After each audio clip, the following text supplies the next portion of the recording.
have to act if we want to live in a different world.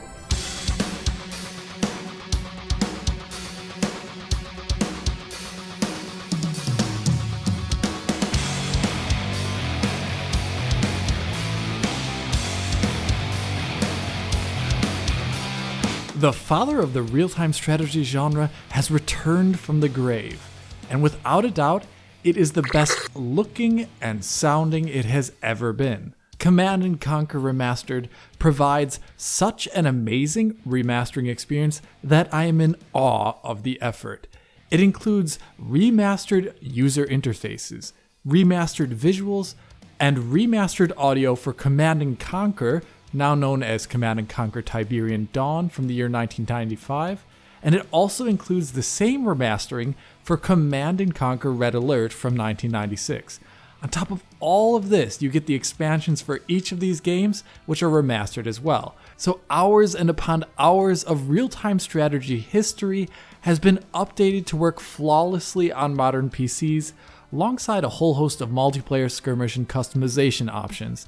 It's incredibly impressive, and the Command & Conquer Remaster flaunts its attention to detail at every chance it can, and the first standout is of course the game's visuals. Command & Conquer from 1995 was a game doing a lot on the PCs of its day, with having a lot of moving sprites on screen, destructible environments, and full motion videos for intermission briefings in the campaign. But being from the year 1995 meant that there were computing realities, putting constraints on resolution for in-game artwork, how many animation frames each unit or building had, and so on and so forth. So at times in the campaign, for example, it can be a little hard to exactly tell which unit is which when they all look very similar, especially among the infantry, or which terrain bit is impassable and which are just scenery, or where buildings begin and terrain ends among the limited color palette and definition.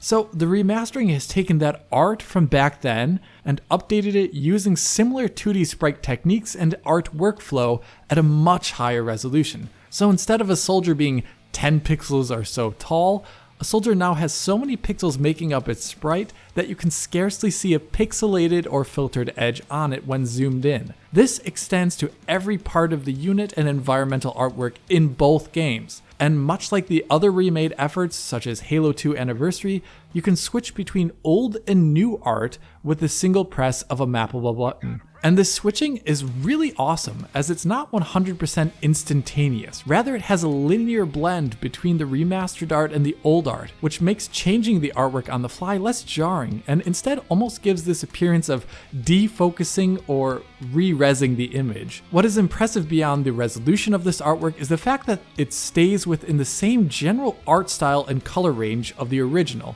So nothing looks radically different in the end than the previous incarnation from 1995 or 1996. And this level of resolution definitely helps out the gameplay, where now telling apart different pieces of terrain or different infantry units is much easier to do at a glance.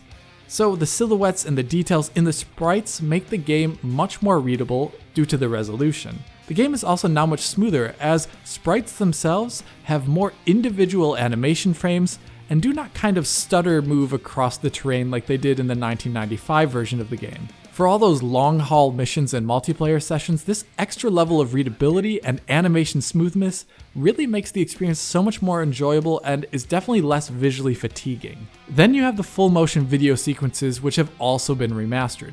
Here, multiple things have been done. The original game used a codec which reduced the frame rate and color space of the videos in the game, and then had overlaid scan lines on top of the videos as well. From looking at behind the scenes footage from this remastering effort, we know that none of the pristine original copies of the film material exist. So here the devs have decided to use AI upscaling on this footage to remaster it. In general, I think this AI upscaling actually looks pretty great for the full motion video sequences, specifically the greater color range and higher frame rate than the original codec.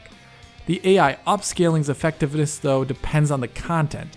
I think the character close-ups in the story tend to benefit the best from the upscale, as there's much more information on the screen for the AI scaler to work with and make it look better. Kane, for example, in this scene here just looks excellent. The offline rendered CGI videos showing combat or machines or troops moving from far away tends to fare worse with the AI upscaler, where it can't do much to make the sequences look better. In fact, they just look kind of blurry. There's just not enough resolution for it to infer when things are small on screen. So some stuff looks better and some stuff just looks okay. Perhaps the developers here could implement an optional scanline filter like the original for the offline rendered cinematics parts of these FMVs, so they kind of look like low-tech filmed footage or something like that. Anything to hide their low-resolution nature.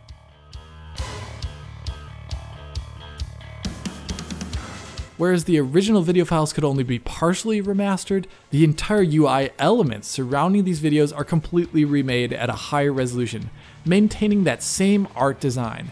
So the intermission after action report screen has an increased resolution and higher frame rate animations. Or you have the battle map between missions where you pick your next point of battle. You can see here how they lined them up perfectly and look so similar while being a much higher resolution, which was certainly not an easy task. Beyond the artwork being redone and remastered and being higher resolution, modern screen resolution and screen space real estate is taken advantage of, and this makes the user interface and game much more enjoyable to play. So instead of having multiple satellite map modes of zoom due to the low resolution of the original game, the satellite map now has enough resolution to show off the entire playing field in lavish detail without zooming. You also have the ability to zoom in and out of the battlefield in real time to get a much greater scope of the play. This is all only enabled due to the fact that the game supports such high resolutions, like 4K that I played it at. In the old game, the low resolution of the screen also made it necessary to actively click the scroll up and scroll down buttons on the user interface to produce units and buildings from various production places like the barracks, airpads, and factories. It was cumbersome to try and multitask while producing units. In the remastering, each production type has its own tab that is hotkeyed where you can easily produce multiple units or structures simultaneously. Then there are tiny things which have a massive impact on how playable the game is. Command & Conquer was one of the first RTSs ever, basically, so it has some historical baggage, like the inability to queue up units in production. So each time you want to build a unit in the original game, you have to click on it and click on the UI each time. If you try and build a second one while the first one's building, it tells you to wait. I probably do not need to say how frustrating this is, or how much your hand will ache and cramp from clicking or moving the mouse constantly over to the UI production panel. Yeah, it's not ideal. The remastering allows you to simply queue up units from multiple production types at the same time, and it just feels amazing in comparison. Other small things are just icing on the cake of perfection here, like the added in number indicators for assigned control groups, whereas the original just had you guess or have them stored in your brain more or less. Or how unit selection follows modern understandings, where double-clicking one unit type highlights all of that same unit type on screen. Or how you can shift-click or even shift-drag-click to add units to your currently selected ones. These things may seem small, but this level of modernization in Control puts the out-of-date and quaint games from 1995 and 1996 within the realm of playability that a modern RTS has. So a lot of things have been updated, but of course the gameplay is more or less still the same and can even show off some of the gameplay quirks of the original. So you will definitely still see harvesters doing that little dance around refineries as new harvesters finish their collecting and set their route home. As I say this though, some things seem to work much better than the original, like unloading troops into an APC. In the original, it was painfully slow and required you to micromanage each unit being added into the APC. In the new version, troops are intelligent enough to go in one at a time after you collectively command them to. And while I cannot confirm it, I also would swear that units were not going in single file lines and getting stuck on each other or the terrain as often, but that's just the way it felt. Beyond the UI, usability, and artwork tweaks, a variety of options for customization are also present in the game menus. Every single thing that you think can have a hotkey just does, and you can customize it to be whatever you want.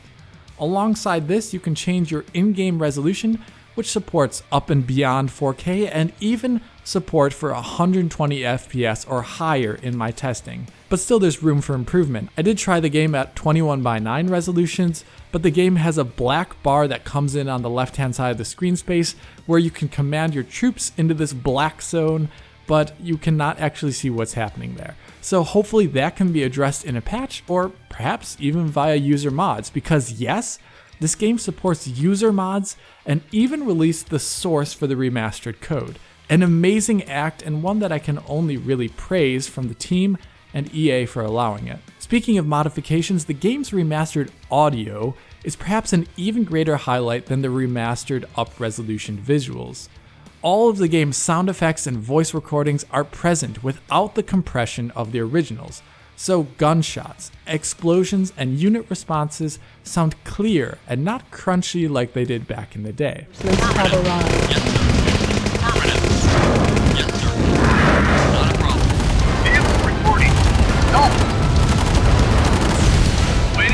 On top of this, the game's soundtrack returns with remade versions of the songs by series composer Frank Klepacki, joined by his band, the Tiberian Sons. Take the after-action report music, for example.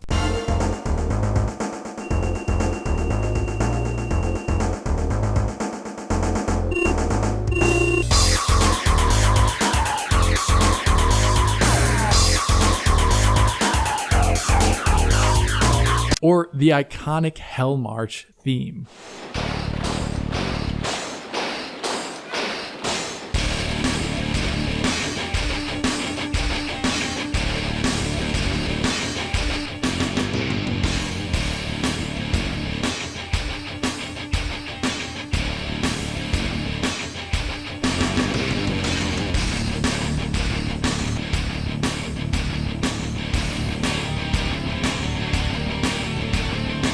It all just sounds excellent with that in-game music player where you can set up music to your liking while commanding and conquering. Performance-wise, there's nothing to report on here. Even with remastered visuals at 120 FPS, I was seeing 8 to 15% GPU utilization on my RTX 2080 Ti, which had to even underclock itself. On the CPU, I was seeing 20 to 40% utilization on a single CPU core while playing at 120 FPS. In my more than 10 hours of play in this collection, I did not see a single visual stutter or dropped frame rate.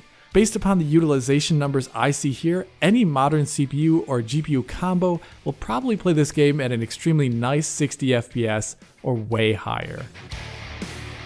In the end here, Command & Conquer Remastered is one of the best remastering efforts I have ever seen. It is faithful to the original where it matters the most in the core gameplay and visual and audio design, but it enhances the definition and usability to incredibly high standards. The team have achieved something here which is generally excellent even without the perspective of nostalgia. It plays and looks and sounds great, and you can customize it to your liking. So it's an instant classic, as I see it, that lives up to the great name of Command & Conquer. Really, I could spend hours just extolling the greatness of the art conversion here, or the music, or the gameplay finesse. But instead of that, I will just recommend that you check it out for yourself if you can. And who knows, if enough people come to love this remastering as much as I do, perhaps other remasters are on the card from the studio, or whole new Command & Conquer games could come to be. Command & Conquer 5 Tiberian Boogaloo, anyone? Perhaps in the future, but until then, I hope you enjoyed this video. If you did enjoy it, hit that like button and subscribe to the channel. If you are already a subscriber, then consider hitting that little bell in the corner to be informed as soon as Digital Foundry puts out a video. If you want to see more content like this in the future, support us on Patreon to get years worth of Digital Foundry content available for download. If you want to talk to me about the one true messiah that is Kane, write a comment below or follow me and Digital Foundry on Twitter. And as always, this is Alex, bidding you farewell und auf Wiedersehen.